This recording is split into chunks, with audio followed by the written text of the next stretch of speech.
Bom dia a todos. Meu nome é Jefferson Russo, trabalho na JB Advogados e já com alguns anos de experiência na área do direito. Eu gostaria que vocês prestassem atenção.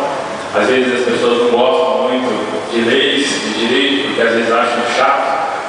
Só que isso é muito importante para todos vocês terem na cabeça, entender as leis, porque é através das leis que vocês vão conseguir atingir o objetivo de vocês. Nunca nós conseguimos nada pela força física. Nós conseguimos através das leis, através do entendimento delas, para vocês saberem aonde que vocês vão atuar, aonde que vocês podem se manifestar, às vezes até de uma forma mais ostensiva, ou aonde vocês têm que recuar, porque a lei determina tudo. E o poder público, o poder econômico tem que respeitar as leis também. Então, para a lei não existe pequeno nem grande. Todos são iguais perante a lei. Então nós vamos tratar um pouco sobre direito sindical, falando rapidamente sobre como surgiram os sindicatos no início do século XX.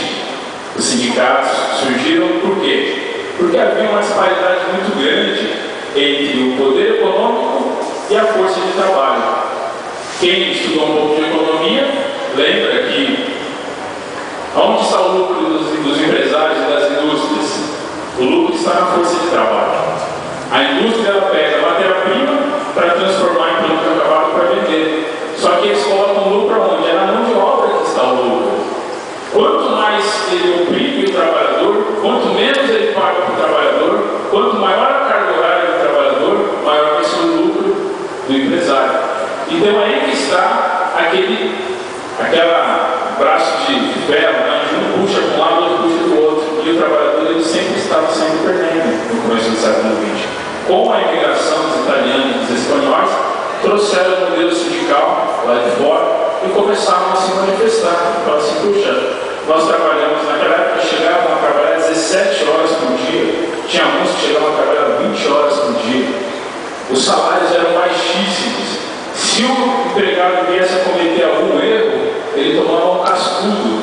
Essa era a forma de correção de alguns. Inclusive tem ações lá no escritório, e ainda hoje tem indústria que o cara deu cascudo no funcionário porque ele errou. E aí a indústria foi punida com dano moral. Naquela época não, tomava cascudo e se reclamasse era considerado subversivo, porque fazer greve naquela época era crime, né? Então, precárias condições de trabalho, longas jornadas, havia um grande desequilíbrio entre o capital e o trabalho e a repressão do Estado. Era considerado crime fazer coalizões para procurar os seus direitos. Então, nesse cenário onde os sindicatos surgiram, e foi muito importante para o nosso país, para os trabalhadores, os sindicatos. E hoje, será que os sindicatos ainda são importantes? Vocês acreditam que hoje nós já temos um país mais civilizado, hoje tem leis trabalhistas, todo mundo sabe dos seus direitos, a maioria do trabalhador, até o menos informado, ele sabe se ele não receber insalubridade. Ele fala, não, mas eu sei que tem um tal de insalubridade aí, eu tenho direito. Mesmo sem conhecer muito, ele sabe. Mas hoje é importante o sindicato? É importante. Por quê? Quem conhece, quem ouviu falar da PL 95, qual que é o número da lei aqui? PL 951 de 2011, o Simples Trabalhista. Alguém aqui ouviu falar disso? Levanta a mão aí, quem já ouviu falar, para eu saber. Tá vendo? Até agora ninguém levantou a mão. Ninguém sabia, e desde 2011 havia tramitação na Assembleia Legislativa um projeto de lei para reduzir os direitos trabalhistas. Nem no Facebook vocês não viram isso. O FGTS eles queriam que passasse de 8% para 2%. As férias eles queriam que fossem divididas em 3 parcelas de 10 dias durante o ano. O 13º eles queriam dividir em 6 parcelas durante o ano. Então, desde 2011 está em tramitação e a mídia não falou, não alertou o povo. Então, hoje, o poder econômico ele foi um pouco abafado desde o início do século XX, só que ele não está morto. O gigante está querendo se levantar contra os trabalhadores. Então, essa classe trabalhadora, ela precisa se mobilizar, porque o gigante ele vai se levantar contra ela. Por que eles estavam querendo fazer um projeto de lei para reduzir os direitos trabalhistas? Porque a classe econômica, os poderosos não estão satisfeitos com todos esses direitos trabalhistas. que a CLT promove. O volume de ações trabalhistas é enorme. A Justiça do Trabalho está superlotada. Mas por quê? Porque a coisa está começando a funcionar. E aí o gigante do poder econômico está querendo se levantar de novo contra a classe trabalhadora. Se nós não nos unirmos hoje, vai voltar ao status que estava no início do século XX. Graças a Deus, esse projeto foi arquivado agora no dia 30 de janeiro desse ano. Foi arquivado e ninguém ficou sabendo. Se você entrar no site lá do Senado, colocar PL 951/11, você vai ver lá o que aconteceu, foram feitas várias votações e o povo não foi informado. Porque a mídia também só passa aquilo que é interesse. O governo quer alienar a população para que ela não busque os seus direitos. Então nós temos realmente que unir, continuar unidos com os sindicatos. Alguns aspectos legais sobre o sindicato. O artigo 8º da Constituição Federal, ele trata especificamente da formação do sindicato. Então, a lei fala sobre a liberdade sindical, onde você teria liberdade para escolher qual sindicato você queria se filiar. O Brasil ainda não tem esse nível de qualidade de liberdade sindical. Pode ser que nós venhamos a chegar lá. Hoje ainda você não tem essa opção de falar, eu quero me filiar a esse sindicato, ok. O sindicato ele é determinado pela categoria. Então você é da categoria dos intérpretes medicinais, você está ligado ao sindicato que serve dos intérpretes medicinais. Então, não tem como a gente ainda ter essa liberdade sindical que consta no artigo 8º, mas nós vamos chegar lá. O Estado precisa autorizar o funcionamento do sindicato? Será que hoje o Estado precisa autorizar? Não, no começo precisava. Então, se o Estado falava você vai funcionar e você não vai, não tinha liberdade. Então, hoje o sindicato não precisa de autorização do Estado. Ele se organizou, ele fez uma assembleia, ele tem uma diretoria, ele foi constituído pessoa jurídica, ele já nasceu com direitos e com deveres, ele já pode começar a atuar, sem a necessidade do Estado autorizar. O único controle que o Ministério do Trabalho tem é para verificar se não tem mais de um sindicato da mesma categoria no mesmo território, no mesmo município, apenas para organizar que o Ministério do Trabalho existe. Intervém no sindicato só nesse sentido. A lei na Constituição fala que o sindicato tem como objetivo defesa dos direitos e interesses coletivos ou individuais da categoria. Então a função do sindicato é essa, é defender, é colocar a cara dele na frente de todos os interesses da categoria. Você sozinho, você consegue resolver o seu problema? Você coloca lá no Facebook a sua indignação sobre tal assunto, vai ficar lá, alguns vão curtir e vai morrer ali a sua ideia. Se você não tiver o sindicato, a função dele é colocar força para que essa sua ideia, essa sua reivindicação venha a fazer algum sentido. E a Constituição defende isso. O sindicato é sustentado pela contribuição dos seus associados. Acontece a participação obrigatória na negociação coletiva de trabalho. Hoje em dia, uma empresa não pode fazer uma negociação sem a presença do sindicato. Hoje, os empregados não podem parar para fazer greve sem antes ter passado por uma assembleia do sindicato. É necessário que o sindicato primeiro tente todas as formas de acordos com o empresário, tente resolver de todas as formas pacíficas para depois iniciar uma greve. Isso não é considerado uma greve, por exemplo. Então, você vê que o sindicato está totalmente ligado a esses assuntos que a gente vê na televisão. A greve foi considerada abusiva. Normalmente porque às vezes aquela classe de trabalhadores não está unida com o sindicato. Ou dentro do sindicato tem cada um pensa de um jeito e está trabalhando errado. Quando todos eles estão pensando de uma forma só, junto com o sindicato, dá certo a greve, os direitos que as pessoas buscam. E qual é a última função que eu vou falar aqui do sindicato? É a discussão junto aos órgãos públicos sobre interesses profissionais ou previdenciários de sua categoria. Então, cada passo que o Estado dá, ele dá um passo mansinho, porque não quer que você veja ele andando. O Estado ele quer dar o passo dele, oprimir. Eu estou falando às vezes assim até, vocês podem achar mal o Estado, mas o Estado é esse monstro mesmo, ele não está interessado interessado, às vezes, nos pequenos. Então, o Estado dá aquele espaço de mansinho e, às vezes, em cima da sua categoria, e você está dormindo e não está percebendo. Agora, a função do sindicato é o quê? Ficar olhando para o que o Estado está fazendo e falar assim: opa, esse passo que você deu vai atingir a gente. Espera lá. Para aí que eu estou vendo, eu estou aqui de olho de vocês. Então, o sindicato tem essa função. Está o tempo inteiro fiscalizando, olhando cada passo do Estado para ver aonde vai atingir a categoria e aonde não vai atingir. Para que ele possa se mexer. O sindicato não foi feito para ficar parado, foi feito para agir o tempo todo. O tempo todo ele está analisando com a ajuda de todos os associados. Né? O sindicato ele funciona como substituto processual. Eu estou falando bem rápido porque nós temos pouco tempo. Qual de nós teria coragem de entrar com uma ação trabalhista estando empregado?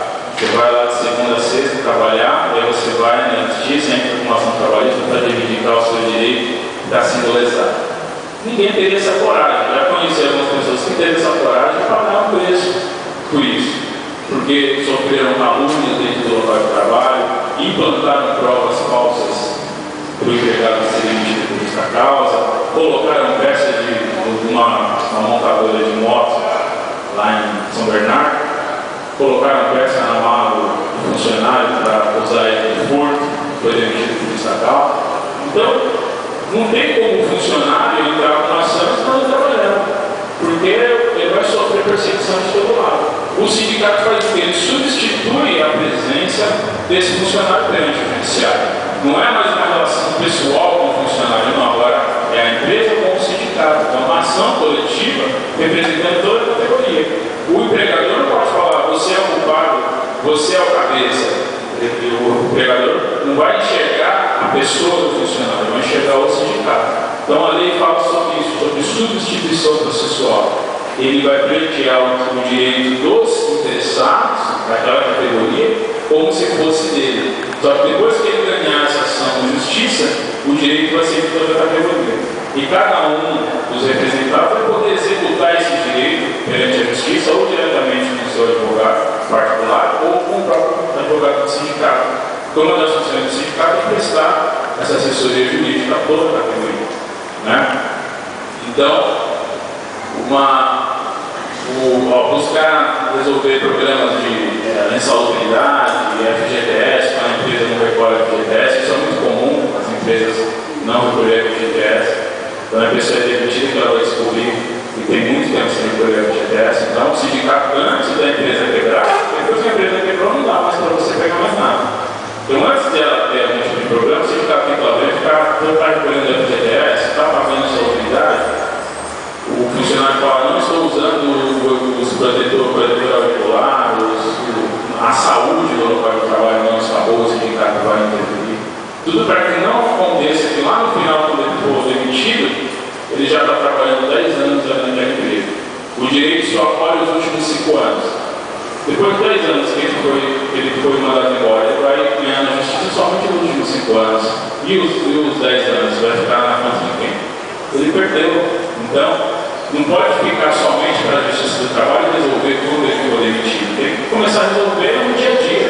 Tem que ficar parando as arestas da relação empregado-empregador durante todo o tempo. Não deixar só para o final. Porque depois, quando entrar na Justiça do Trabalho, o empregado está precisando de dinheiro, vai lá na primeira audiência, ele faz um acordo, ele tem direito a 100 mil, o empregador oferece 50 mil, ele está 5 centavos no bolso e fala: eu tenho direito de 100 mil, mas 50 mil no meu bolso valia bem agora, hein?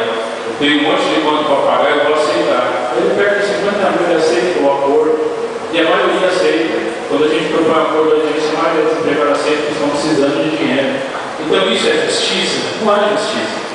A justiça seria, no mínimo, ele recebeu 100 mil que ele tinha direito, mas ele pega o acordo porque ele precisa do dinheiro. Então, isso acaba não sendo justiça. Fala justiça do trabalho, mas a justiça do trabalho, na verdade, ela não é uma justiça. Ela ameniza o sofrimento do trabalhador, ela não faz justiça. O sindicato, trabalhando constantemente, ele tem mais condições de fazer justiça. Qual a função do departamento jurídico, né, no sindicato? Inicialmente é buscar o equilíbrio, buscar a paz. Se um relacionamento, por exemplo, de um casal Quando você não resolve aqueles problemas pequenos, o que acontece? Não vai conseguir resolver os problemas grandes, porque vai criando aquela mágoa, vai aumentando, vai chegar uma hora que vai explodir um com o outro, vai sair ofensa e vai acontecer a separação. Em relação contratual, entre empregado e empregador é a mesma coisa. Se o sindicato não atuar no departamento jurídico, mas as coisas pequenas, vai chegar uma hora que o patrão não vai conseguir olhar na cara do empregado e vice-versa, porque eles já estão saturados, eles não aguentam mais. A relação se desgastou, fica impossível dar continuidade. Então a função do departamento jurídico é inicialmente manter a paz no local de trabalho, buscar a harmonização entre empregado e empregador, resolver os conflitos de forma a entrar sempre num acordo. Aqui é a hora de fazer acordo, não lá na justiça do trabalho. O acordo tem que ser feito agora, no começo, né? Vendo a situação financeira da empresa, se a empresa estiver numa situação financeira boa, ela pode dar melhores benefícios para os seus empregados. Quando ela estiver numa situação financeira ruim, vamos reduzir um pouco os benefícios do trabalhador. A CLT é o patamar mínimo, é o limite. Então, se fala 50% de horário na CLT, ali é o mínimo. A convenção de acordo coletivo pode ser dali para mais. Então, a empresa está indo muito bem, muitas vezes lucros excelentes. Os empregados vão fazer hora extra, vão se dedicar um pouco mais, vão aumentar aqui a hora extra para 70%, fazer o acordo. Aí, a economia do país caiu. Hoje, vamos voltar para 50% hora extra, vamos procurar fazer aquela demissão voluntária, que a empresa paga um pouco mais para aquele trabalhador que queira sair, já está cansado, acaba compensando. Então, sempre essa a ideia do sindicato. Analisar a situação financeira da empresa, não o que ele disse. O empresário sempre vai falar que está ruim, mas ela vai analisar o contexto para ver se realmente precisa aumentar os benefícios ou não daquela categoria. O objetivo também, principal, melhorar as condições dos trabalhadores, a saúde e a segurança no local de trabalho e fazer a compensação da balança. Qual que é o símbolo da justiça? Não é aquela pessoa com uma faixa vendada nos olhos para estar com uma balança. Então a balança está sempre pendendo quem que tem mais poder. Poder econômico ou poder do trabalho? Poder econômico, né? Então qual que é a função do sindicato, da parte jurídica? Sempre está bem a compensação, sempre buscando mais a balança, colocar mais peso do lado do empregado para que possa ficar uma igualdade. Todos são iguais perante a lei. No paraíso, todos são iguais perante a lei, só que na medida da sua desigualdade. Então você não pode falar que homem e mulher são 100% iguais. Na parte física, às vezes a mulher não tem a mesma resistência física do homem. Então você tem que compensar isso. No nível da desigualdade entre as partes, deve ser compensado. O papel da justiça é fazer essa compensação. Tá certo? Bom, então esse foi as palavras, já deu os 8 minutos, eu tenho 20 minutos. O benefício do sindicato na parte jurídica é essa. Eu acredito que deve ter sido bem claro na explanação para vocês. Vai ter um momento de perguntas. Quero abrir um espaço aqui para vocês perguntarem. Pode perguntar o que quiser, responder. Vamos ver se eu posso responder. Estou capacitado para isso. Alguma dúvida no direito sindical em relação? Só levantar a mão e pode fazer a sua pergunta. Tem? Nenhuma?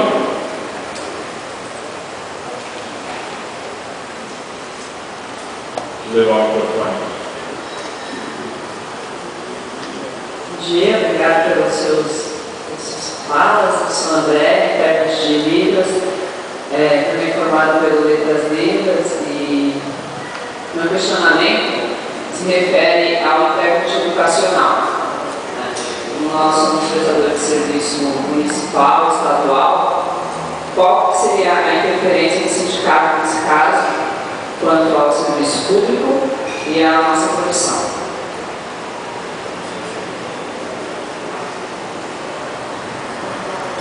Os educadores, quem que é o seu empregador? É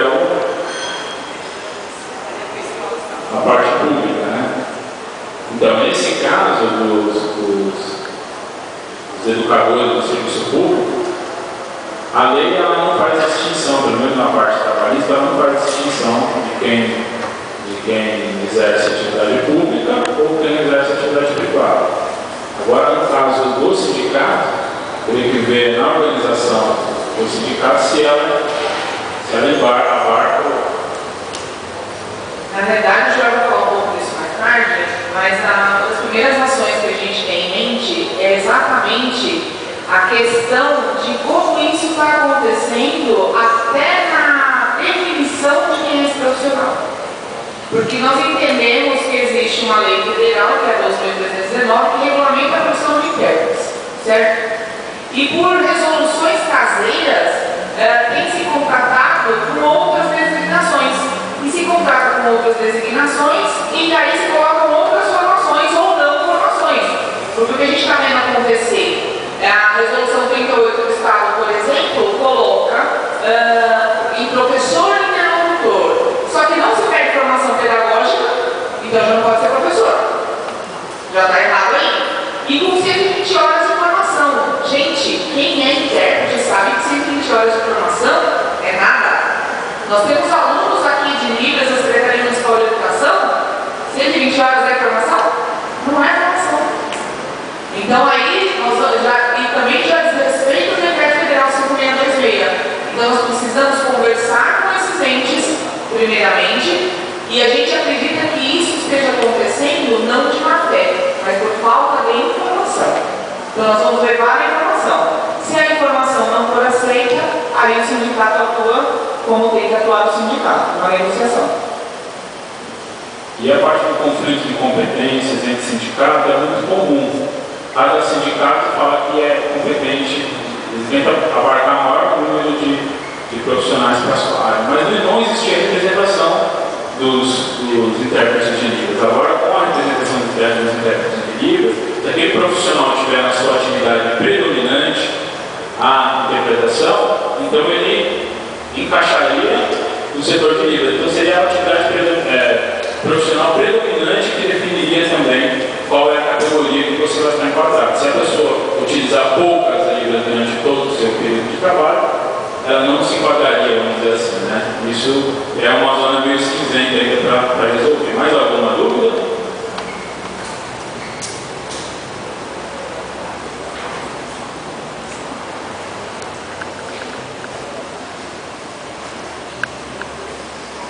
Oi, bom dia. Eu sou Yuri, intérprete de Libras da Associação de São Paulo, mas a minha pergunta é referente ao meu outro trabalho como tradutora.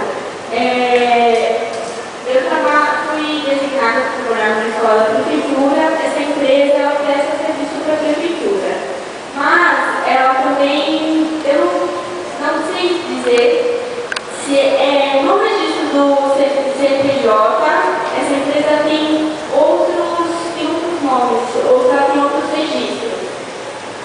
Foi solicitado que eu recompensasse horas em outro lugar. Assim, no meu contrato faz eu posso ser designada para qualquer outro lugar. Só que a aluna, enfim, ela me passou a informação de que o nome da empresa era outro. Então, ou seja, provavelmente o registro do CNPJ também é outro. E isso pode acontecer, isso é legal.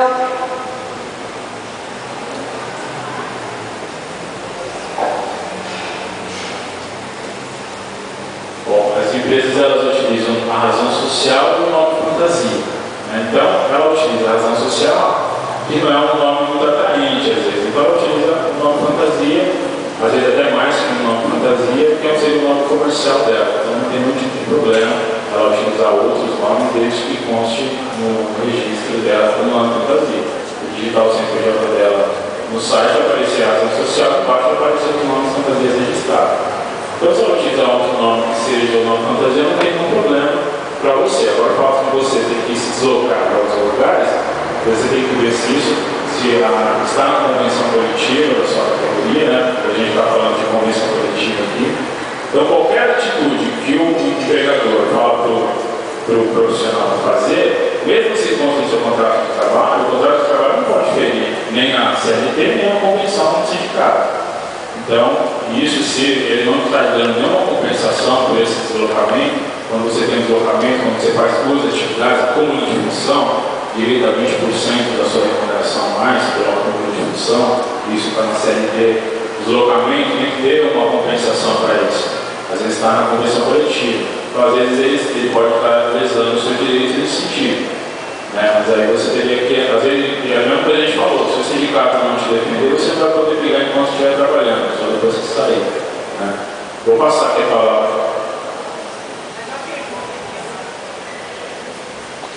Um monte de perguntas. Oi, bom dia. É claro que com o sindicato, a gente acaba passando a ter essa representatividade. A minha dúvida é a seguinte, não sei como funciona a região aqui em São Paulo, nós somos São José dos Campos, então lá a realidade é bem diferente. Mas hoje, pelo menos a gente não tem um piso salarial, né? Então, uns vão lá e cobram um X hora, e outros que vão e cobram muito menos, e com 120 horas são contratados. Ok. A minha dúvida é, num concurso público, no qual ainda nós não temos essa representatividade, com certeza vai acontecer aí uma movimentação para que exista um piso, para que exista um valor X fechado. Só que se você é contratado, no caso do serviço público, para um concurso, e você aceita esse valor, que esteja fora desse piso salarial, a partir do momento em que há essa representatividade, isso pode ocorrer uma mudança ou não. E no caso do valor da empresa privada também, né? Vai acontecer essa movimentação, de que maneira que vai acontecer isso legalmente? A Justiça do Trabalho, ela sempre procura a realidade dos fatos. Sempre o que está acontecendo hoje, o que é mais benéfico para o trabalhador é o privado. Então, com certeza, tudo que estiver fora do padrão, tudo que estiver abaixo de uma média que foi estabelecida, o mínimo que foi estabelecido, ele vai ser equiparado. A partir do momento que for criada uma convenção estabelecendo o mínimo de remuneração, automaticamente o poder público e a organização privada têm que equiparar o seu rendimento. Isso é certeza. Então, por exemplo, entrou a convenção amanhã, você, a partir do momento que entrou, você já tem esse direito do seu lado. Mesmo se você entrar com a ação um pouco depois, vai pedir com uma data retroativa. A partir do dia tal, foi instituído o mínimo, meu salário está defasado, então entra com uma ação trabalhista pedindo equiparação. Por si só, eles não vão equiparar o salário. Normalmente, eles demoram para equiparar o salário administrativamente. Normalmente, as primeiras pessoas vão ter que ganhar isso na justiça. Aí, depois que tiver um bom número de pessoas na justiça ganhando esse mínimo, aí a administração resolve equiparar todo mundo. Tá? Mas com certeza, com certeza os primeiros vão ter que brigar judicialmente por essa equiparação. Depois, eles vão equiparar todo mundo.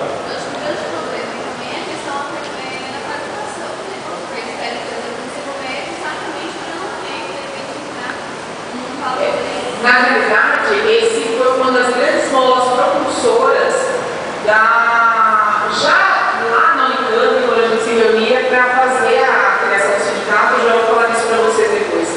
Mas a gente tem que entender que hoje existe uma lei que reconhece a profissão de intérpretes. E se a gente for fazer a leitura correta, quem está fora do que diz lá comete crime, né, de exercício legal da profissão.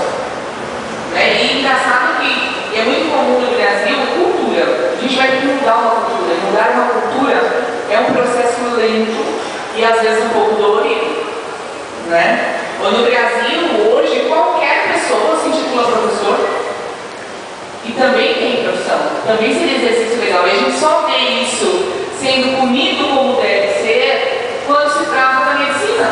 E por que isso acontece na medicina? Porque a medicina, como profissionais, eles se reconhecem como grupo, né? E falta a nós intérpretes esse reconhecimento de grupo. Nós vamos ter que começar uma cultura de reconhecimento de corpo. Por quê? Porque ainda hoje é disseminada a cultura do individualismo dentro da classe de intérpretes, né? Nós temos ainda uma grande segmentação dos intérpretes. Nós temos intérpretes até por conta de que a legislação ainda não tinha a representação sindical, atuando em inúmeras designações, desde auxiliar administrativo, estou mentindo? Auxiliares administrativos, a professor interlocutor. Gente, o intérprete não é professor, ele não é responsável pedagogicamente por aquele aluno, ele é responsável pela comunicação, ele não é responsável pedagogicamente. Se a pessoa não tem um bom aproveitamento didático, não é responsabilidade do intérprete, porque senão ele teria que ter a formação pedagógica. Então nós estamos aí iniciando um grande problema com a implantação de uma dupla docência que no mínimo é duvidosa. E a gente tem que discutir isso, né? Essa dupla docência é extremamente complexa, tá? Então a gente tem que discutir isso. A gente tem que discutir, e a gente só vai discutir quando a gente ganhar corpo. Para ganhar corpo, a gente precisa que os intérpretes saiam da zona de conforto. Vamos começar um projeto de movimentação. O movimento gera ação. Mais alguém quer perguntar?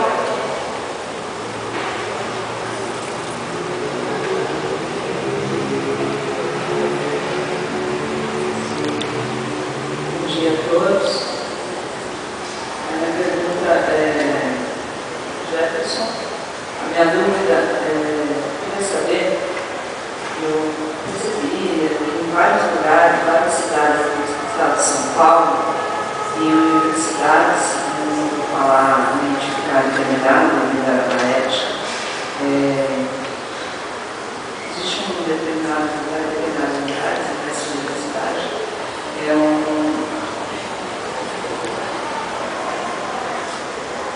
o chefe, o gerente de lá, para conversar com essa pessoa, eu vou falar a respeito dos meus direitos como cidadão surdo. E dentro dessa empresa não tinha, tipo, o decreto 5.000 que fala sobre o intérprete de Libras, que haveria necessidade, e ele diria que não, que ia separar, que o sindicato deveria constituir esse intérprete, e a empresa privada ela não tem como contratar esse intérprete. E aí nós ficamos discutindo a respeito, eu tive muita dificuldade, estou lá já durante 3 anos na luta, né, trabalhando lá, e lá tenho grandes dificuldades, eu não tenho compreensão dos assuntos, como uma palestra, respeito às apresentações, a respeito de várias informações, e não tem intérprete lá para ser passado, como disse o sindicato. Eu estou lá, aí eu acabo transcrevendo isso com um colega de trabalho, sobre vários temas, nessa empresa que eu atuo. E com a falta de intérprete fica muito difícil para mim, em reuniões também, palestras, isso junto com os funcionários da empresa. Reuniões, assim, eles não contratam intérprete. Por que isso? Eles falam que a lei atende, conforme o decreto, no estado de São Paulo, no estado de São Paulo, desculpa, eu estou com nervoso.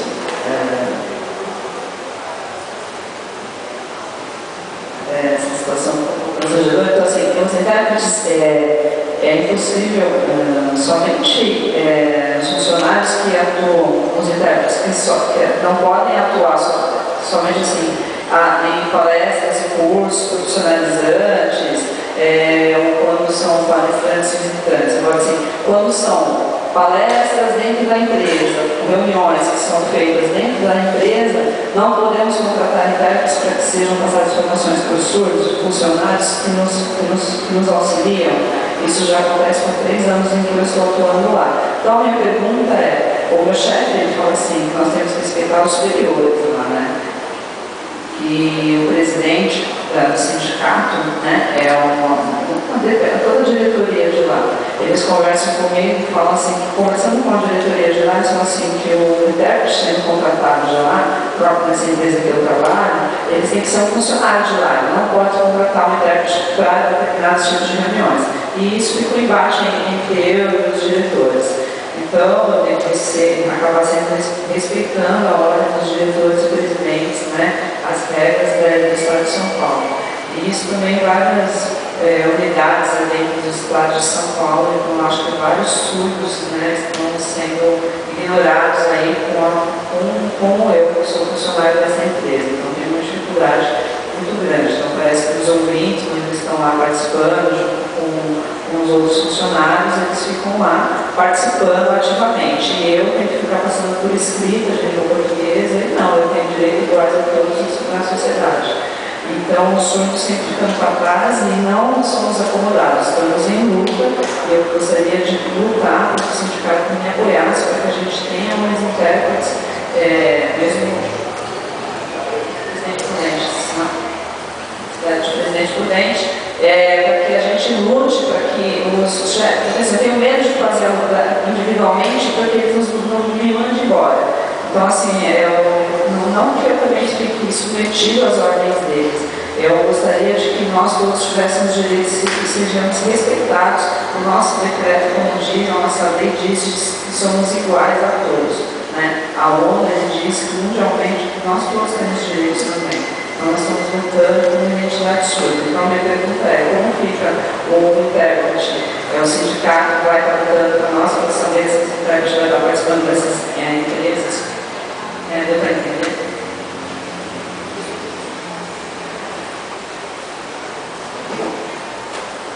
Bom, com relação, você também vai falar, né? Com relação ao direito que a lei fala, a lei já determinou da necessidade do intérprete do local, principalmente dos locais públicos. Agora, no local de trabalho, das entidades privadas, a lei trabalhista fala que todas as necessidades que aquele empregado tiver para fazer a plenitude do seu trabalho, para poder preencher todas as necessidades do seu trabalho, o empregado tem que arcar com esse custo. O empregador tem que arcar com esse custo. Então, se é um direito livre e certo, cabe ele mandado de segurança. Ele é rápido. Quando você entra no mandado de segurança, o pedido de eliminar, o que é eliminar? É antes de analisar o mérito, o juiz já dá a resposta. Então, como existe uma lei que está sendo desrespeitada frontalmente, então, o pedido de eliminar, normalmente, em 3 dias, às vezes não acontece isso, o advogado tem que ir lá pegando no pé, mas normalmente em 3 dias, o juiz já dá eliminar, mandando a empresa colocar o intérprete à disposição daquele funcionário, sob pena de multa diária. Então, funcionaria muito bem, mas por esse caminho, que criaria uma animosidade entre o empregado e o empregador, provavelmente ele perderia o emprego, né? Então, essa solução judicial pode até resolver como internamente, mas acredito que você traria um outro problema. Teria que ser realmente através das entidades de classe. Vou passar aqui a palavra para ele. Não, na verdade, assim, a gente vai ter que mudar culturas, né? Por muitos anos, eu diria quase séculos, nós temos um trabalho muito bom feito pela FENES. Mas a FENES representa quem? Surdos. A FENES, ela deve deixar de representar os intérpretes. Por quê? Porque a FENES deve se preocupar em representar os surdos, porque é o objetivo primeiro da FENES. E o sindicato dos intérpretes atuar em parceria com a FENES. Porque a partir das demandas que os surdos necessitam, e quem representa legalmente os surdos é a FENES, no Brasil todo, e a FENES São Paulo, quando nós estamos falando do Estado de São Paulo, não deve se furtar a esta primeira obrigação, já que foi constituída para e deve estar em condições de. Deve, então, a partir da dificuldade do surdo, de falta de comunicação, da usurpação da lei, de acessibilidade, acionar o sindicato dos intérpretes para que providencie a devida orientação para o intérprete. Mas a FENES cabe essa fiscalização, a FENES cabe essa ação, a FENES cabe cuidar do direito do surdo. O direito do surdo à comunicação, à acessibilidade. Estava discutindo com o deputado Fernando Capês. Nós estamos em 2014 e ainda o surdo é a pessoa com deficiência mais discriminada. Por quê? Porque a cadeira de rodas choca, a bengala choca e o surdo. Aí é tímido.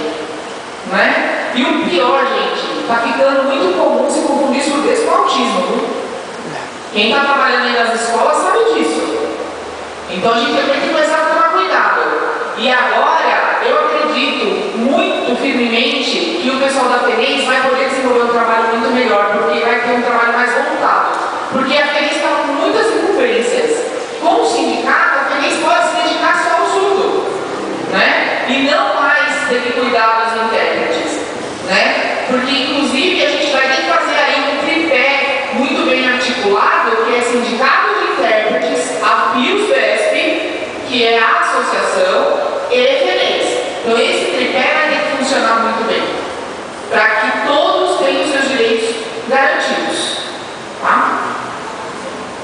Só complementando no âmbito jurídico a resposta do meu amigo ali, você não poderia entrar com ação contra o empregador porque isso causaria um problema para você. Só que a FENEIS, ela tem obrigações e deveres.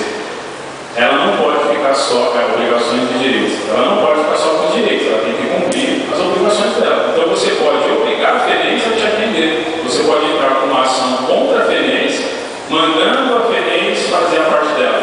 Porque às vezes você está esperando a FENEIS se mover, eu não conheço a FENEIS, não estou falando nada mal contra ela, mas se você ficar aguardando ela se mexer, às vezes ela vai demorar muito para se mexer, ela vai até se analisar, mas pode ser que demore, e você não tem esse tempo para ficar esperando. Então você entra com uma ação de obrigação de fazer, mandando o juiz impedir a FENEIS a fazer a parte dela e atender o seu pedido e negociar junto com a sua direção, porque a